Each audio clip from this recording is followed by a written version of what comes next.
He was just a single dad trying to make ends meet, working long hours raising his son and keeping his head down. Until one rainy afternoon at the airport, he picked up the wrong woman. But what she said next changed everything. Sometimes the smallest missteps lead us to the most unexpected places. And sometimes, the person you weren't supposed to meet is exactly the one you were meant to find. Stay with us for a story full of heart healing and the quiet power of kindness. And before we begin, if stories like this speak to you, don't forget to subscribe to the channel and turn on notifications so you never miss another moment of inspiration.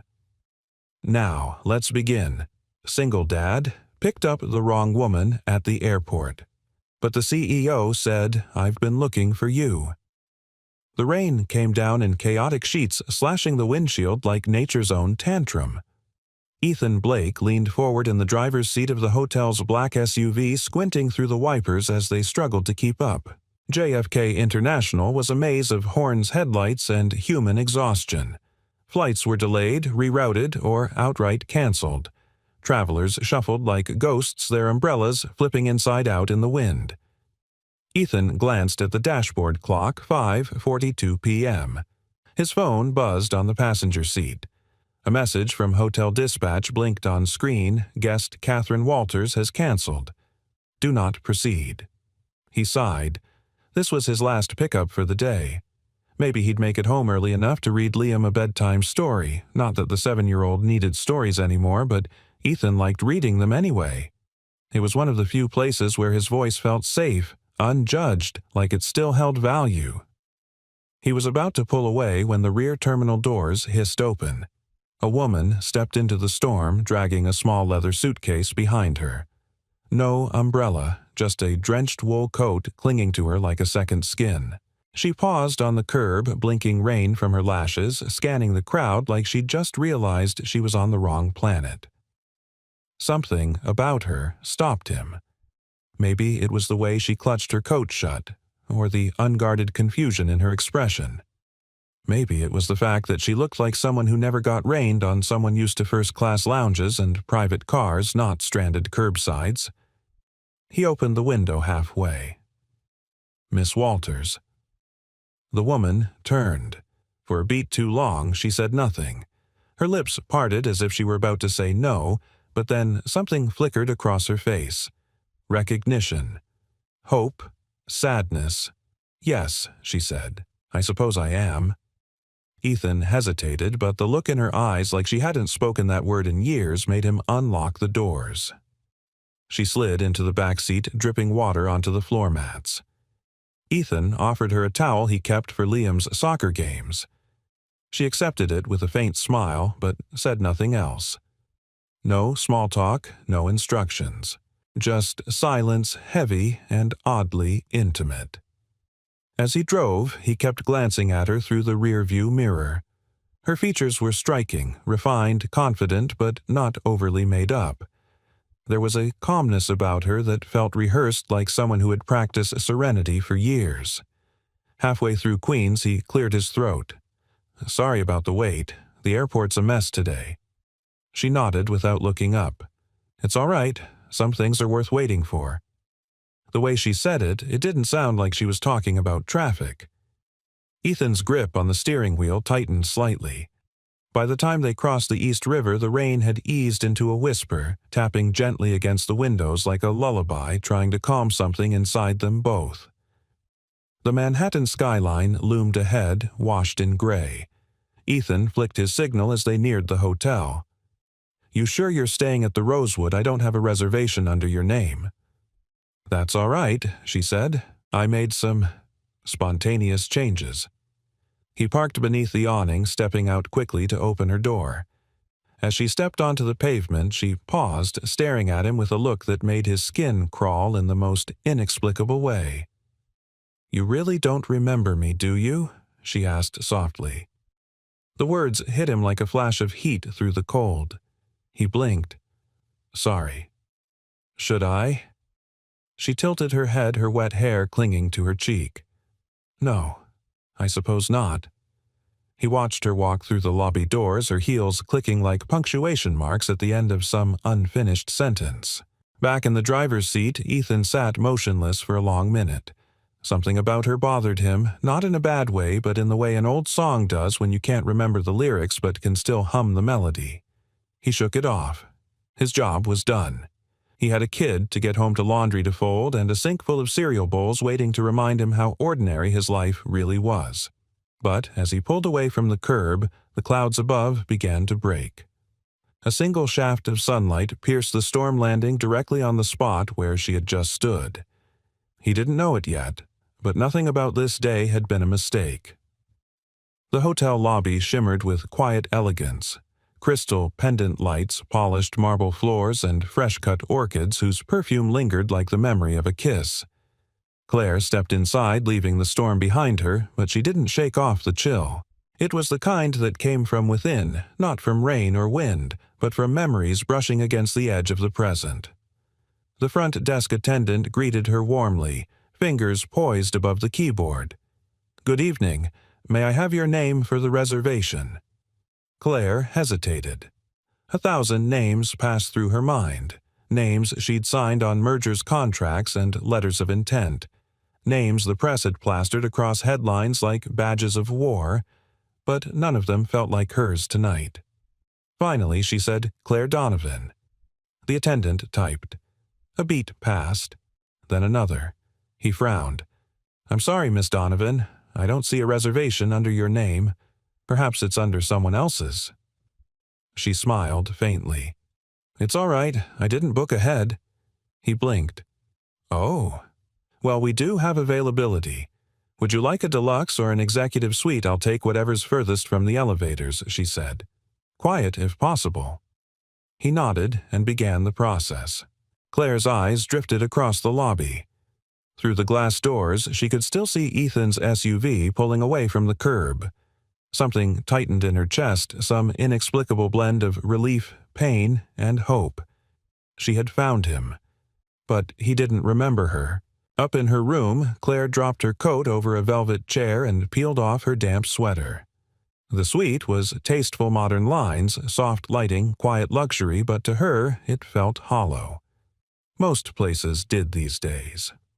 She stood by the window and watched the rain. The city shimmered below its lights, glinting through the water-streaked glass like stars trying to fight their way through a storm. It had taken her nearly 15 years. 15 years since that night in the hospital. 15 years of therapy, of achievements, of building an empire out of the ashes of her grief. And still she had never stopped looking. She hadn't even known his name. No badge, no uniform, just a man in a worn hoodie sitting beside her as she broke down silently, offering her his coat and then his hand. He didn't speak. He just stayed. While nurses bustled past and doctors whispered final words to other families, he had anchored her to the earth. That night, he had saved her. And now she'd looked into his eyes again. The same eyes. Worn, now wearier, lined with responsibility. A father's eyes. But kind. Still impossibly kind. He didn't remember. Of course he didn't. The next morning, Ethan arrived early for work, Liam in tow. The boy was half asleep, clinging to his backpack like it was a life raft. "I hate Thursdays," Liam muttered as they entered through the service entrance. Ethan tousled his son's hair. "Thursdays build character. So do cold bagels, missed school buses, and your old man's bad singing." Liam grunted, but a smile crept in anyway. Ethan dropped him off with the front desk clerk who watched Liam on early shifts when no babysitter was available. As he passed the lobby, his eyes flicked automatically toward the guest list tablet. Claire Donovan. Room 1407. Still checked in. He told himself not to care. Clients came and went. So did names. But he couldn't stop remembering the way she'd said that line. "You don't remember me, do you?" Why did it haunt him? Later that afternoon, Claire entered the lobby wearing a fresh change of clothes, slim charcoal slacks, and a navy blouse, and her posture was different. Composed. Quietly powerful. The kind of presence that turned heads without trying. Ethan was speaking to a French couple whose luggage had gone missing in transit. He greeted them fluently in their native tongue, helping them calm down, switching effortlessly between English and French as he solved the issue. Claire paused a few feet away, watching him. The same man who once gave her his only warmth, now helping strangers with that same silent grace. He hadn't changed. Life had bent him, maybe even broken him, but he hadn't let it make him cold. When he turned and saw her, their eyes locked. Just a moment, no smile, no wave. Just the weight of something unspoken passing between them. That evening, Claire dined alone in the rooftop restaurant. She brought a notebook, but didn't open it. Instead, she watched the city breathe beneath her, its pulse constant, eternal. She had flown into New York under the guise of a business visit, but she hadn't told her team, hadn't scheduled a single meeting. She hadn't even packed a laptop. That wasn't like her, but neither was this. What was this obsession? No, it wasn't that. She wasn't chasing a fantasy. She was chasing the man who once sat beside her in silence and reminded her that even in the worst moment of her life, she wasn't invisible. She took a deep breath. Maybe she couldn't make him remember. But maybe that didn't matter. Maybe she just needed to give back, not out of obligation, but because sometimes life hands you a miracle in secret, and if you're lucky enough to hold on to it, you honor it the only way you can, by giving someone else the chance to be seen. She pulled out a business card and wrote something on the back in small, deliberate handwriting. Then she folded it and slid it into an envelope. Tomorrow she would give it to him.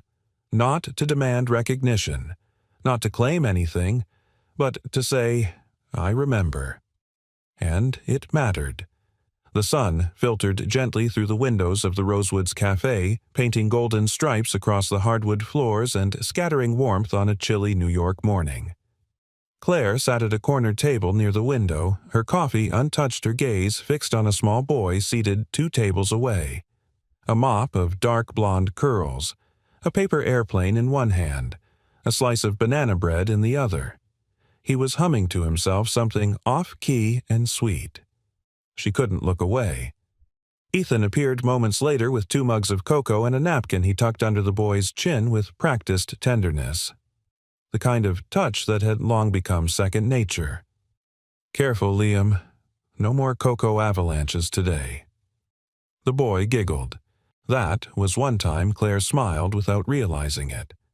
When Ethan noticed her, he offered a polite nod, professional restrained. But there was hesitation in it. The way someone acknowledges a dream they're not sure they really had. Claire took that as permission. "May I?" she asked, approaching their table.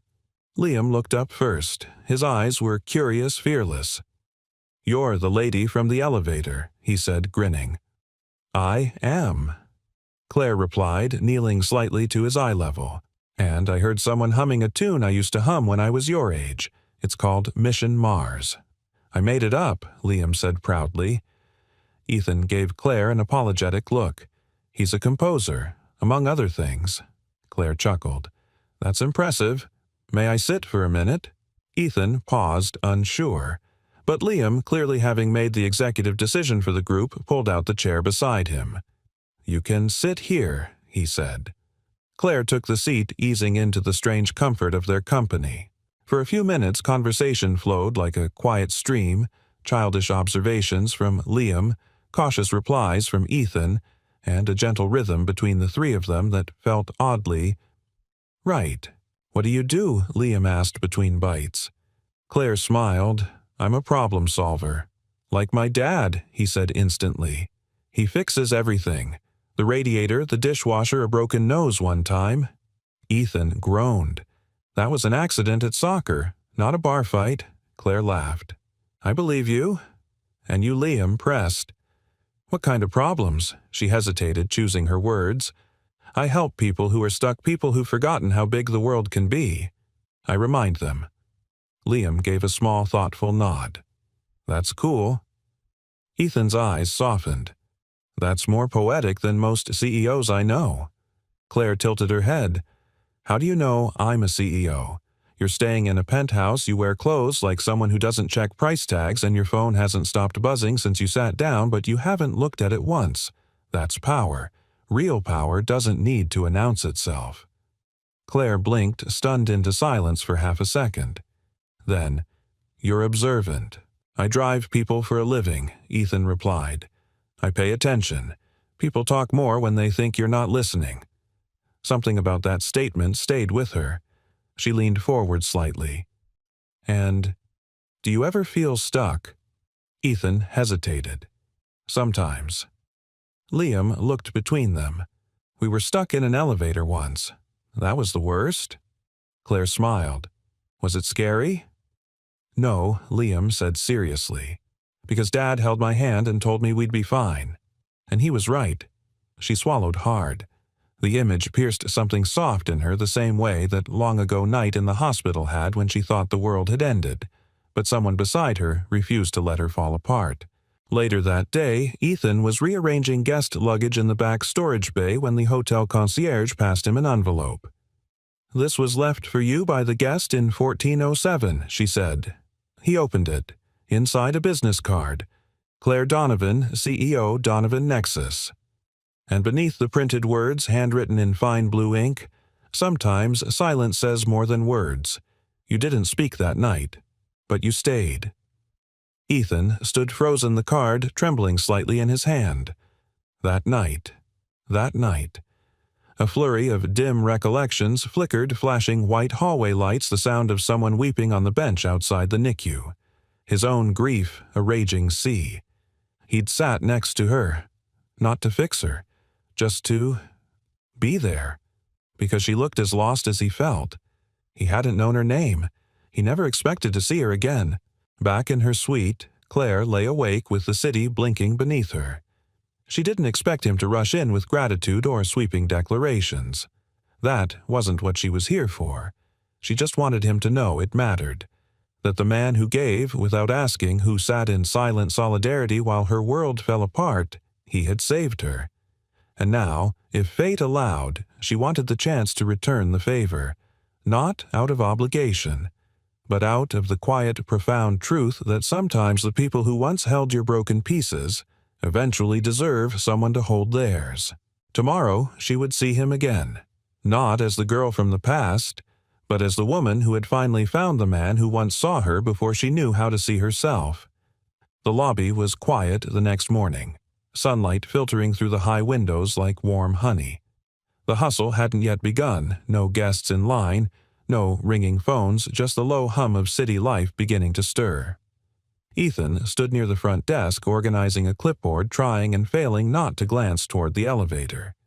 She hadn't come down yet. He told himself he wasn't waiting, that the business card she left yesterday was just an echo of a forgotten moment. But truth had a way of sitting in your chest like weight, heavy, unrelenting. The memory was surfacing now whether he wanted it to or not. That hospital hallway, the blue-tinged lighting, the antiseptic chill, his hands trembling after hours of pacing, of praying. His wife, Samantha, was in labor. Complications. Premature. He'd gone to the hallway to breathe, to not fall apart. And there she was. A young woman, folded in on herself at the end of a bench face buried in her hands, shoulders shuddering with the kind of grief no one can fake. Something in him had known instantly that her world had just shattered. He hadn't known what to say. So he didn't say anything.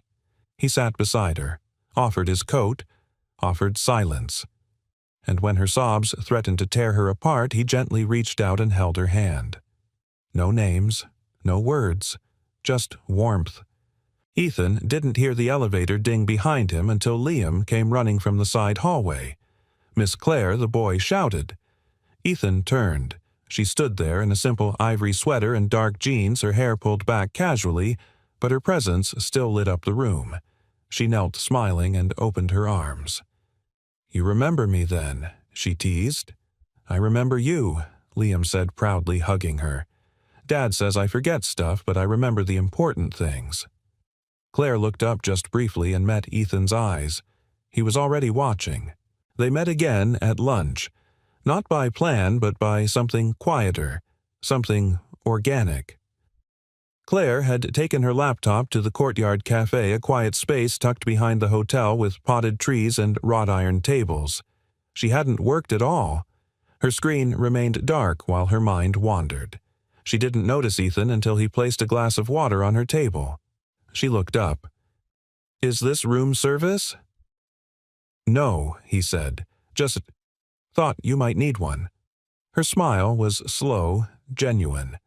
"Thank you." He sat across from her, an unspoken invitation she didn't question. For a moment, neither spoke.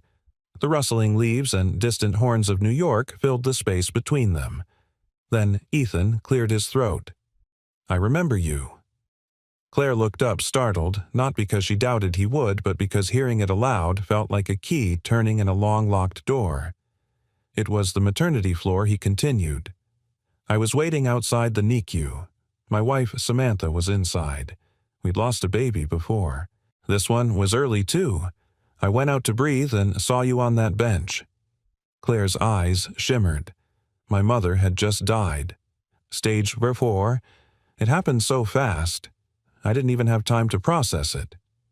"You looked so small," Ethan said quietly. "I didn't know what to do." "You did exactly what I needed," she said. "You stayed. No one else did." He looked down at his hands. "I didn't even remember your face. Until yesterday." "You weren't meant to," Claire replied, "but I remembered everything."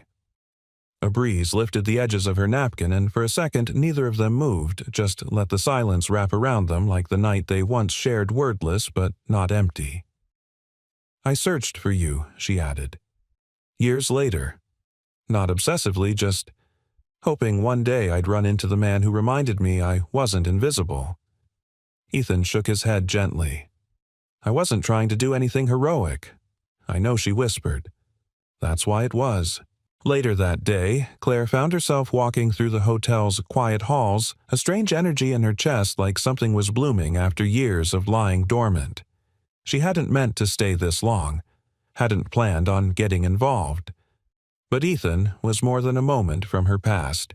He was proof that kindness wasn't a myth, that strength could come quietly. In the hallway, she passed Liam again. He was kneeling on the floor, coloring.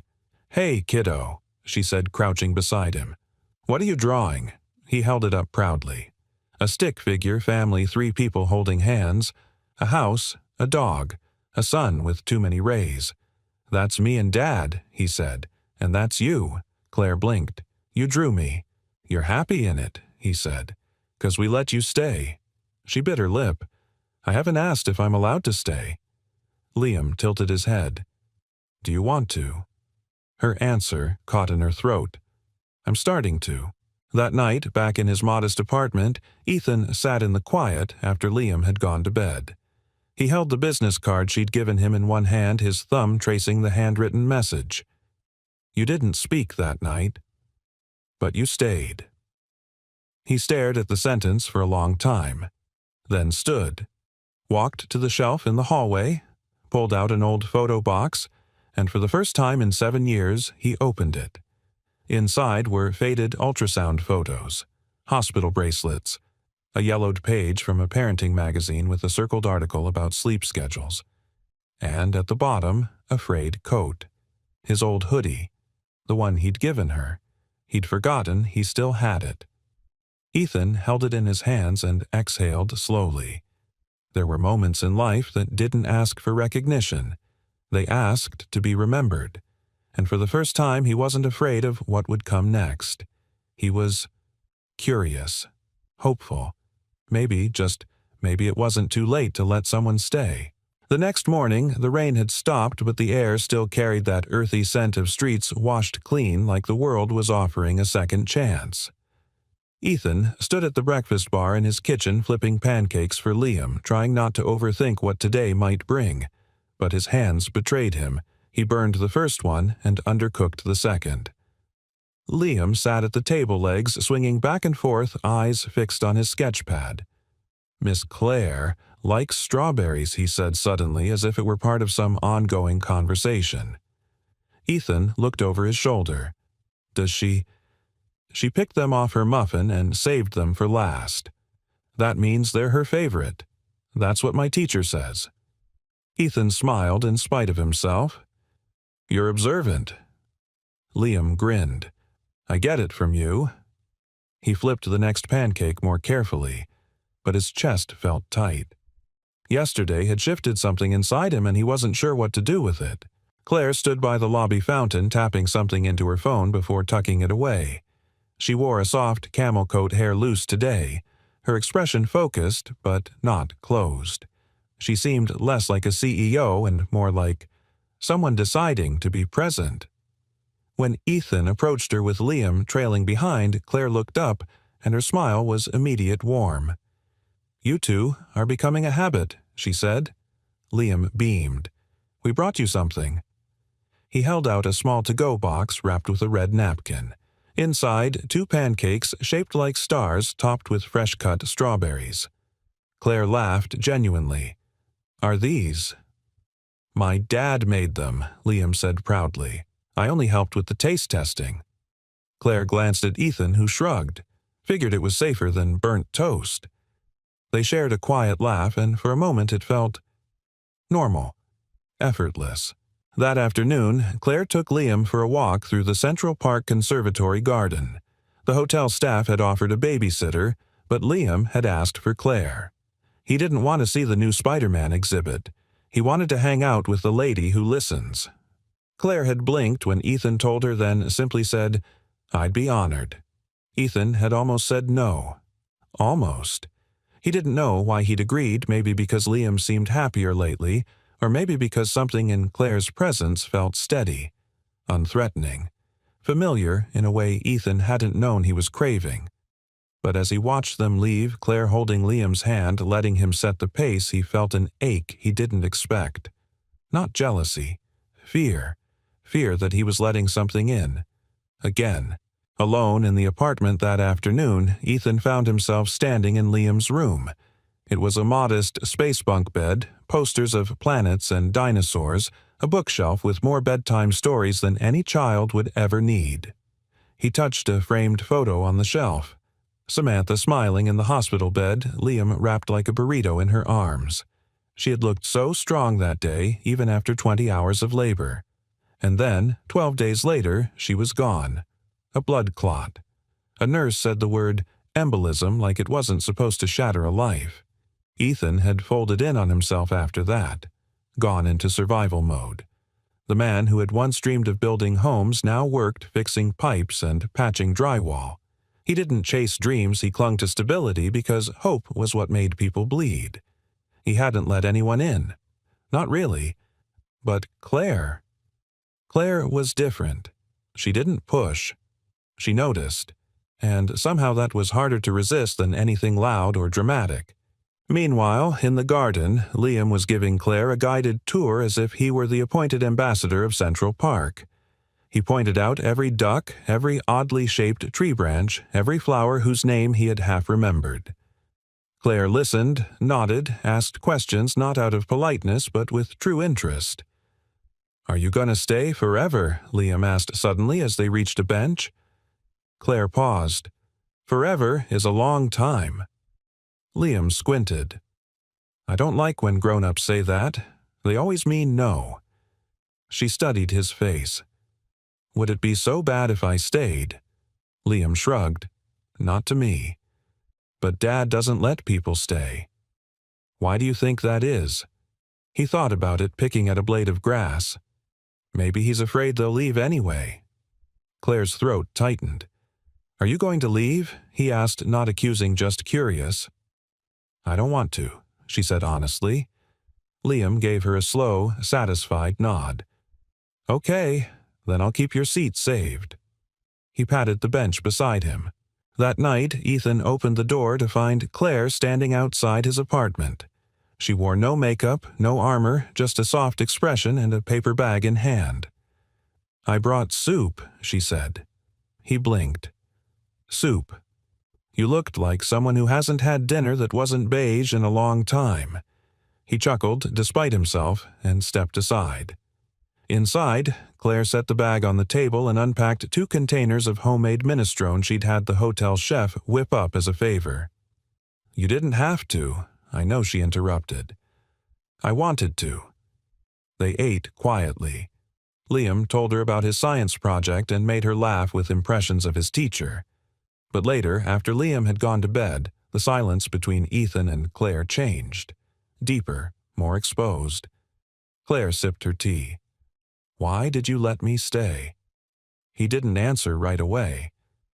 "Then, because I didn't realize how lonely I was, until I wasn't." Claire looked at him soft-eyed. "You don't have to fix everything, Ethan." He exhaled. "I've built my whole life around fixing things."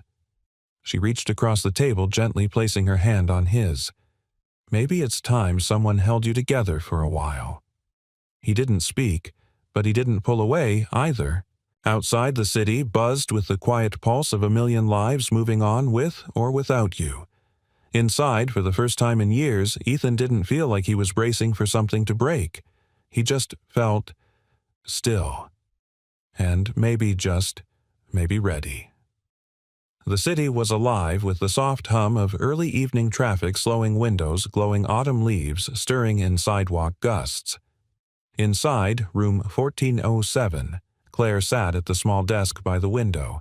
Her fingers paused above her keyboard. The cursor blinked on the empty email draft. She had intended to send a check-in note to her board of directors, just something simple to justify her extended stay.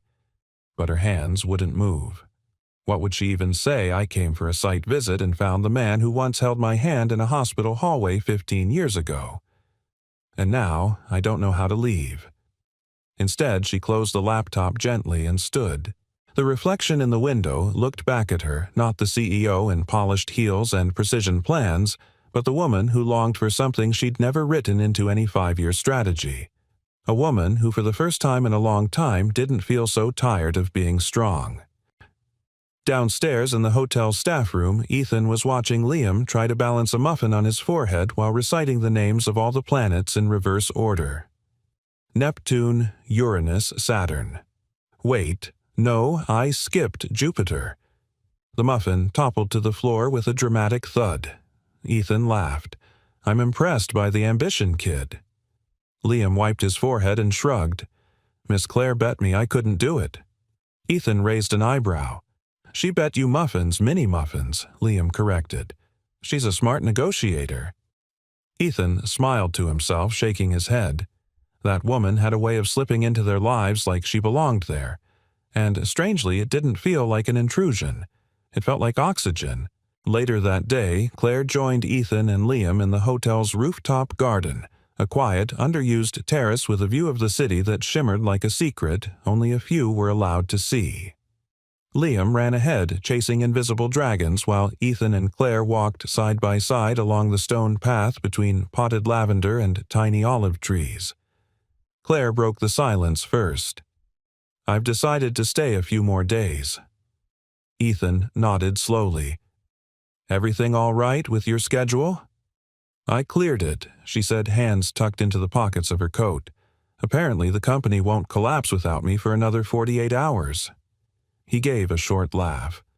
"Sounds like good leadership." She glanced at him. "Sounds like avoidance." He looked over at her, more serious now, avoiding what her gaze was steady. Leaving. Ethan stopped walking. "Claire, I'm not asking you for anything," she said quickly, her voice soft but steady. "I just want to be where I feel seen. And for some reason here with you and Liam, I do." He didn't answer right away. He looked out over the city. So many lights. So many lives. And somehow hers had crossed back into his. "I've spent years trying to make life small enough to control," he said at last. "Schedules, routines, repairs. If something breaks, I know how to fix it. But you..." Claire's brows lifted gently. "Me.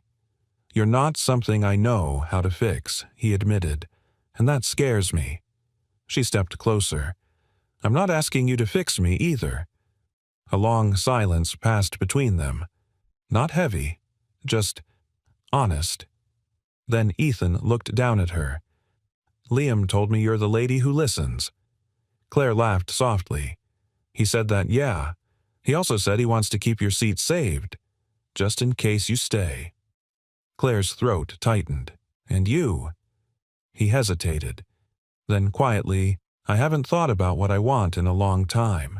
That night, Claire found herself sitting in the hotel cafe with Liam while Ethan wrapped up a plumbing emergency in one of the guest suites. Liam was busy drawing on a napkin with a borrowed pen tongue poking out of the corner of his mouth in concentration. "What are you working on?" she asked. "A map," he said. "To the best day ever." Claire leaned in. "What's on it?" "Breakfast with Dad. Garden dragons. You. And pancakes." She smiled. "That does sound like a pretty good day." He paused, then looked up at her with an expression far wiser than his age should have allowed. "My dad's really brave, you know," he said. "But he gets scared too. He just doesn't say it out loud." Claire swallowed. "What do you think he's afraid of?" Liam shrugged. "I don't know. But sometimes I think it's the same stuff I'm afraid of, like someone saying goodbye without warning." Claire blinked. The weight of that landed deep. "I'm not planning to say goodbye," she whispered. "Good," Liam said, returning to his napkin, "'cause I haven't drawn the way out yet." Later that evening, Ethan knocked on Claire's door. She opened it slowly, a little surprised. He looked conflicted. "I don't usually do this," he began. Claire waited, but I didn't want the day to end without saying something. She tilted her head. "What is it?" He shifted his weight. "I'm not good at letting people in. I don't know how to do that and still keep Liam safe. Or myself." Claire's voice was calm. "That's okay. I just thought you should know." He said, glancing at the floor, that I haven't let anyone get this close in years. She stepped forward. And yet, here I am. He looked up, met her eyes. "Yeah," he said. "Here you are." She didn't touch him, didn't kiss him, just stood there quietly present. And somehow, in that stillness, something opened. Not all the way, but just enough. Enough to let the possibility in. Enough to make staying feel less like a risk, and more like the beginning of something finally worth hoping for. The day began with light spilling into the city like forgiveness. Central Park glistened with dew, and the streets, still damp from the night's drizzle, shimmered under early sunlight. Claire stood in front of her mirror, hands paused over her earrings. Her reflection looked calm. But inside, something trembled. Today was Liam's birthday. She hadn't planned to be here for it. She hadn't planned to still be in this hotel. But somehow, over the past week, the days had softened around Ethan and Liam like petals folding inward. And she wasn't ready to leave. Not yet. She had an idea. A simple one, but from the heart. A surprise. At the hotel, Ethan had just finished fixing a jammed door on the 11th floor when he noticed the time. 1:07 p.m. Liam should have been back from school by now. He headed to the front desk expecting to see his son waiting with a snack or doodling in the corner like always. But Liam wasn't there. "Hey, have you seen my son Ethan?" asked the concierge. The woman looked up. "Liam. Oh, I thought Claire had picked him up today. She said it was prearranged." Ethan's heart dropped. "She what?" "She said you two planned something for his birthday." He didn't hear the rest. The world around him blurred as adrenaline surged through his chest.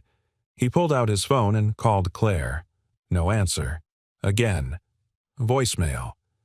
By the third ring, panic tightened its grip. He bolted for the staff elevator. Claire and Liam were walking through the Met Museum's Temple of Dender exhibit hand in hand. Claire had arranged for a small private guide to show Liam around the Egyptian artifacts, and the boy was bouncing with excitement. "This is awesome," Liam said, eyes wide. "Dad's gonna freak when he hears I saw a real mummy." Claire grinned, but worry crept at the edge of her thoughts. She had texted Ethan earlier, told him about the plan. Maybe she should have double-checked. Maybe her phone buzzed in her coat pocket. 6 missed calls, 3 voicemails, all from Ethan. Before she could press play, the phone rang again. She answered. Ethan. "Where is he?" His voice was razor-sharp. Raw. "Liam. He's with me. Well, you took him. Without telling me. Are you out of your mind?" Claire stopped walking. Liam paused beside her, sensing something shift. I left you a message. I thought you thought what Claire, that it's okay to take someone's kid without clear permission, that it's your place to make that call. Her voice lowered. I just wanted to make his birthday special. I didn't mean to. Don't bring him back to the hotel. Meet me at the cafe on 72nd and Columbus. Now. Then the line went dead. The cafe was almost empty when Claire arrived with Liam. Ethan was already there, pacing near the window, jaw, tight arms folded. Claire gently nudged Liam toward the counter. Go pick out something. I'll be there in a minute. Liam nodded slowly and stepped away. Claire turned to Ethan. Ethan, I swear I thought I was doing something kind. I wasn't trying to overstep. You did overstep, he snapped. He's my son. You don't get to decide what's good for him without asking me. I tried. I left messages. I thought you saw. You thought. That's the problem. His voice cracked then, just slightly. Claire's expression softened. I'm sorry. He looked at her eyes filled with something deeper than anger. Hurt. Fear. You don't get it, he said. You show up and suddenly Liam's drawing pictures with you in them. He asks if you'll be at Thanksgiving. You bake muffins and make birthday plans and laugh like you belong, but you don't. Not really. Claire's breath hitched. You think I don't understand loss? She asked, voice trembling. You think I don't know what it means to let someone matter and then lose them without warning? Ethan looked away, fists clenched. I'm not going to leave him, she whispered. Or you. You will, he said more quietly now. Eventually. People like you. You always leave. And Liam, he doesn't know how to recover from that. And I'm not sure I do either. Silence sat between them, thick as winter fog. Claire stepped forward. Ethan, she said gently, I don't want to fix anything. I just want to be here. But you're holding your whole life like it's made of glass waiting for the next shatter. I'm not the one breaking it. He closed his eyes. Tears pressed behind them but didn't fall. Maybe he murmured, I just don't know how to let someone stay. Claire reached into her bag and handed him a small envelope. Inside was a folded paper.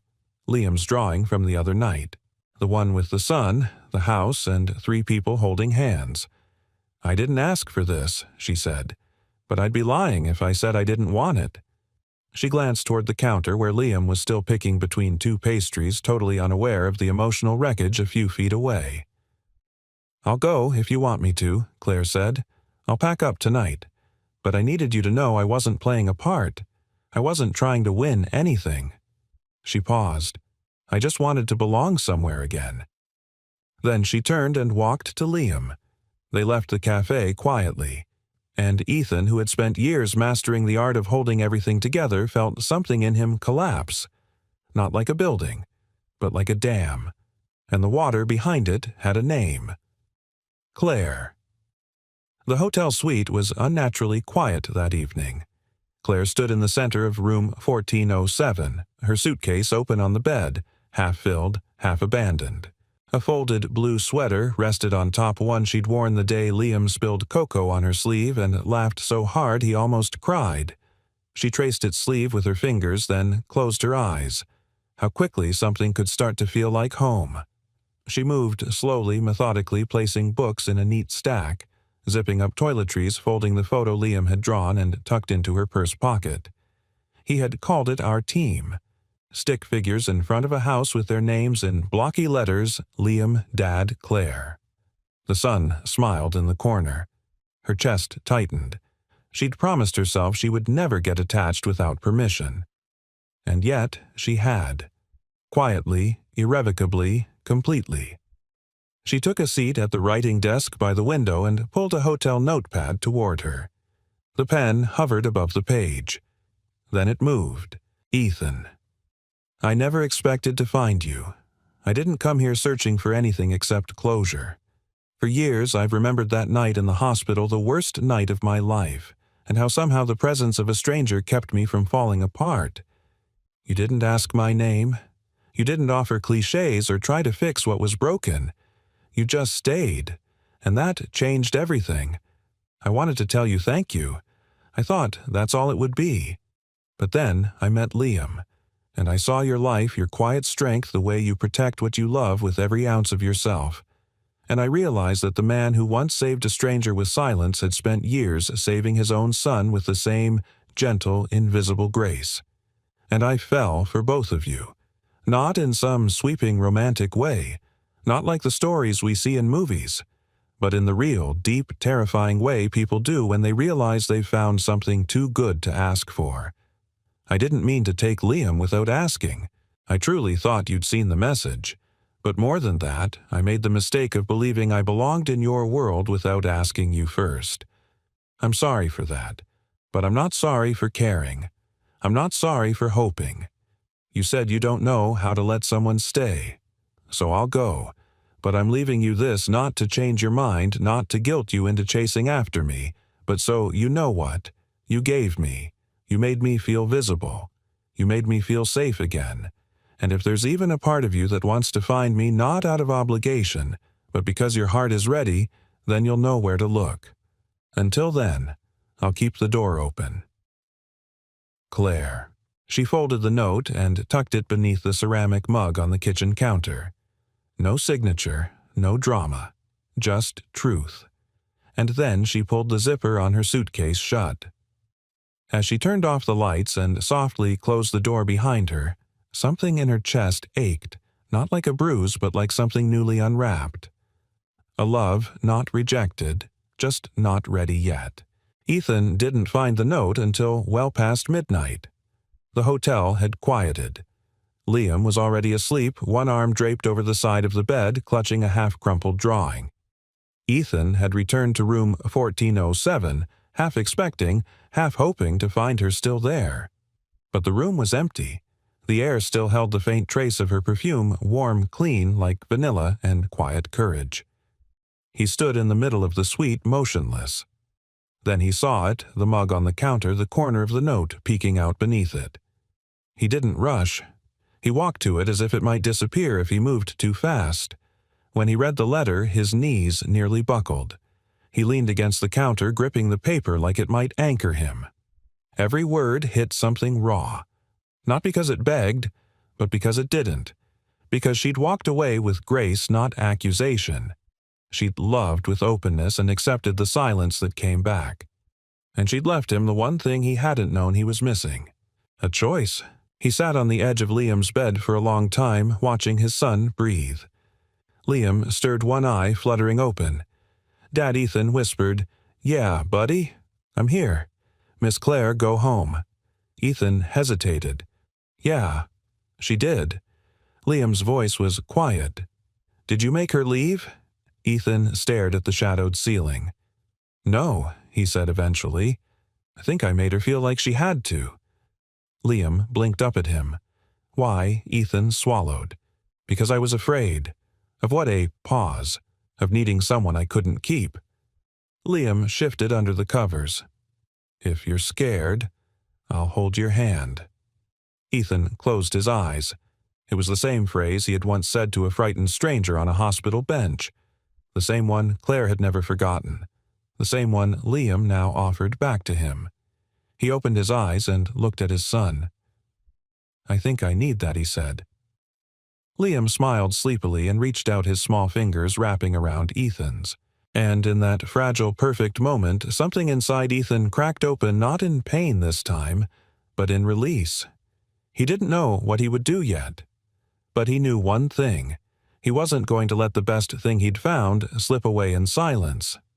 Not again. Not this time. Morning broke slowly.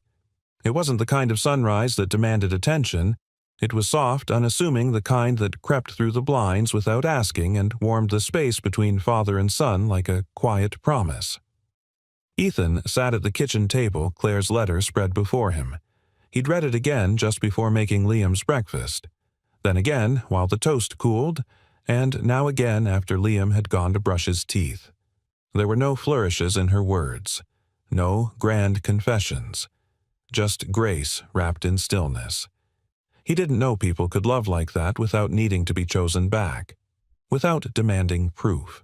He'd been so focused on protecting Liam from abandonment that he hadn't realized he'd built a wall high enough to keep love from ever getting in.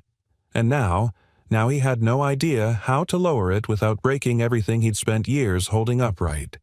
But Liam's words from the night before still echoed in his head like a thread of light. "If you're scared, I'll hold your hand." He turned the phrase over again and again. Because that was what Claire had done, wasn't it? She had held his hand in spirit and silence, and then, finally, in truth. And now it was his turn. After walking Liam to school, Ethan didn't go back to work right away. He called out of his shift and instead walked the long way through the city, retracing memories he hadn't meant to hold on to. The hospital. The bench where Claire had sat 15 years ago. He found it still there, paint-chipped but whole. He sat. Back then he'd sat here because he had no words. Today he sat here because there were too many. And for the first time he let them rise. The helplessness of watching his wife die.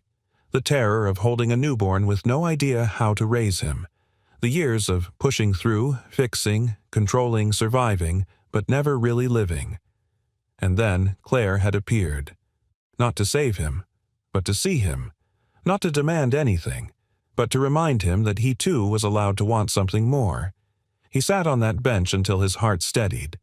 And then he stood. And he ran. Claire was seated near a window in the Delta Sky Club at JFK, hands wrapped around a cup of mint tea, watching the tarmac blink and bustle in the distance. Her flight to London boarded in 40 minutes. The noise around her, blurred luggage wheels, murmured conversations, the clink of silverware. None of it reached her. She hadn't cried, not when she'd left the hotel, not when the cab turned the corner, not when the gate agent printed her boarding pass. She told herself she was proud of how she'd left things dignified with love intact, but sitting here now with no one beside her, she felt hollow. The kind of hollow you only feel when you've tasted something real. And lost it. She looked down at her phone. No messages, no missed calls, no miracle last-minute arrivals. She'd told herself she didn't expect one, but still she hoped. Back in Manhattan, Ethan burst through the school's front office at 10:42 a.m., drawing looks from the receptionist and a few teachers. "I need to see Liam," he said, slightly out of breath. The woman blinked. "Is something wrong?" "No," he said. "Something's right. I need to tell him something." Within minutes, Liam appeared, lunchbox swinging at his side. "Dad," he asked, confused. "Did I forget something?" Ethan knelt in front of him, heart-pounding. "No, buddy. I forgot something." Liam tilted his head. "I forgot to say thank you," Ethan said, his voice catching. "Last night you said something to me. About holding my hand." "I meant it," Liam whispered, suddenly shy. "I know," Ethan said, smiling. "And because of you, I think I'm ready. Ready for what." Ethan stood, his hand resting lightly on his son's shoulder. "To find her." Liam's eyes lit up. "Miss Claire." Ethan nodded. "Yeah." "Miss Claire." Liam didn't hesitate. "Let's go." The cab hit traffic 3 blocks from the airport. Ethan glanced at the time, 10:58. Claire's flight boarded at 11:15.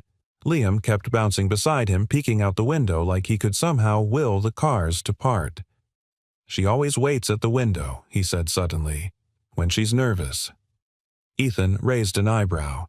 "She told me," Liam said proudly. "She doesn't like being early to gates, but she likes to see the plane." Ethan laughed. "You really do listen." "I get it from you," Liam said, and it nearly undid Ethan. They sprinted through Terminal 4, dodging rolling luggage and startled travelers. At the top of the escalator near Gate 22, Ethan spotted her. Claire, hair tucked behind one ear, a book open on her lap, unread, staring out at the runway. His heart hammered. Claire. She turned, saw them. For a second her face was unreadable, and then she stood. Ethan didn't slow as he approached. His voice was raw, breathless. "You said if I wanted to find you?" Her eyes shone. "I meant it." He stepped closer. "I was scared." "I know," she said gently. "So was I." He reached into his coat pocket and held up the folded drawing Liam had made, the one with all three of them hand in hand under a crooked sun. "I've spent years afraid of letting someone stay," he said. "But you already did. And now, I want to stay with you." Tears welled in her eyes. "I don't want to fix anything," he added. "I just want to build something. Together." Claire didn't speak. She just stepped forward, took his hand, and placed it over her heart. Liam stood beside them, wide-eyed and beaming. A quiet family. Imperfect, unexpected, but whole. And somewhere a plane rolled past the window. Forgotten. They didn't take the flight. Claire canceled it quietly with a single look toward the agent at the gate. No fanfare. No rebooking. Just the quiet surrender of a plan that no longer made sense. She had spent years living by itinerary strategic timelines, investor calls, international hotel suites, but this moment at Gate 22 with two sets of hands folded into hers was the only appointment that had ever really mattered. Back in the cab, Liam sat between them, knees bouncing. "I thought we'd have to run faster," he said seriously, "like in the movies." Claire smiled. "You mean we didn't look cool enough? You looked like you were about to faint," he told his dad. Ethan laughed, an unguarded open laugh that filled the quiet space around them. Claire turned her face slightly toward the window, blinking hard. Not because she was sad, but because something in her chest, long frozen, was starting to thaw. When they arrived at Ethan's apartment, Claire hesitated outside the door. She'd been here once, but now it felt different. More real. Less borrowed. Like she had earned the right to step inside, but only if she still wanted to. Ethan caught her pause. "You okay?" Claire nodded, then looked up at him. "I don't want to force my way in." "You're not," he said softly. "You're being asked in." She looked at Liam, who grinned and whispered, "We saved your spot." That did it. She stepped inside. The apartment was simple, but lived in. Not picture perfect. A stack of clean laundry waited to be folded. Liam's toys were tucked into corners in soft rebellion against tidiness. There were family photos on the wall, Ethan with a much younger Liam, his late wife smiling from an old picture frame, sunlight caught in her curls. Claire took a slow breath. She wasn't replacing anyone. She wasn't erasing anything. She was being invited into something already good, just ready for more. Ethan brought her tea and sat beside her on the worn couch. The silence between them was no longer awkward, it was full, soft, heavy in a beautiful way. "You know," he said, after a long pause, "I always thought I was protecting Liam from pain by keeping people out." Claire turned toward him. "But the truth is," he continued, "I was protecting myself. From hope. From the kind of hope that doesn't come with guarantees." "I know that kind," Claire said quietly. "It's the kind that's only real when it's not promised." They looked at each other. No more explaining. Just truth. Quiet and mutual. "I missed you the second you left," Ethan admitted. "And I didn't even know I had the right to miss you." Claire smiled. "You didn't need permission." That night, Liam insisted they all bake something together. Claire offered suggestions, banana bread sugar cookies, but Liam had already decided. "Upside-down pineapple cake," he announced. Ethan blinked. "We've never made that. I saw it on TV. It looks happy." So they tried. They spilled flour, burned the first attempt, laughed so hard that Claire had to sit down, at one point tears of joy streaking her cheeks. Ethan stood at the stove with his arm around her shoulders as she wiped her eyes.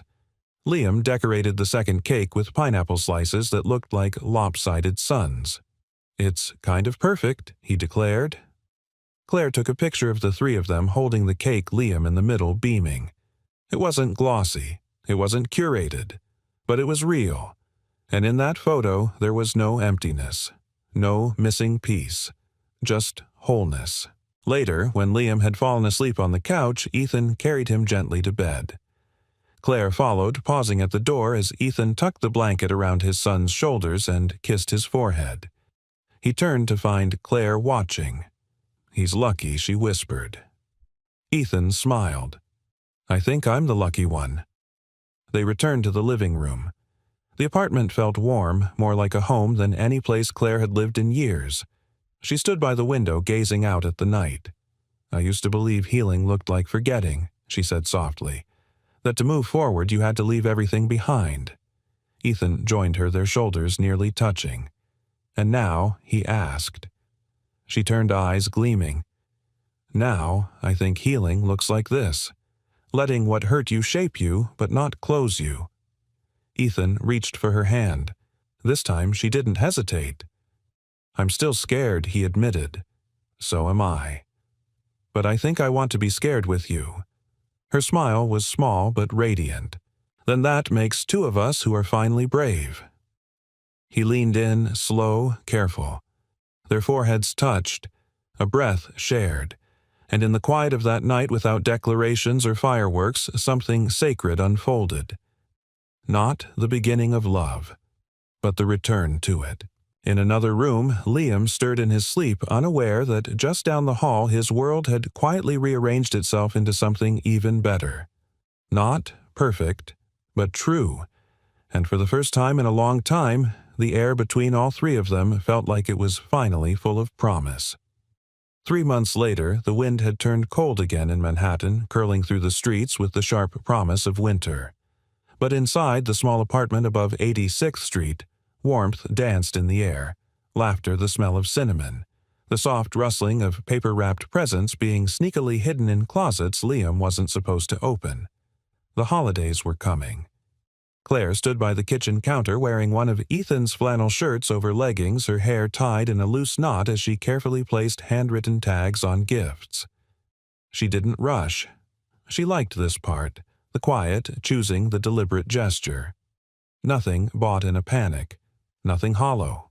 In the living room, Liam was sprawled out with construction paper and markers working on a card for his Christmas homework hero, a new title he'd invented for Claire just that morning. Ethan entered from the hallway, rubbing his hands together to fight the chill. He watched them for a moment, unnoticed, the two people who had changed everything. "Okay," he said. "The tree lights are officially fixed." Again. Claire looked up and smiled. "I told you to stop letting Liam plug in every toy spaceship at once." Liam grinned. "They need backup power." Ethan shook his head in mock despair. "One day, you'll learn about energy bills." Claire crossed the kitchen and wrapped her arms around him. "Until then, we have backup love." He blinked. "That was corny. I stand by it." They both laughed, and for a moment time slowed.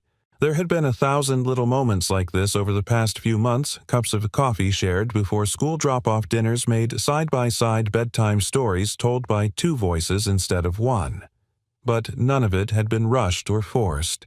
It had been chosen, day by day, and that was what made it real. Later that night, snow began to fall.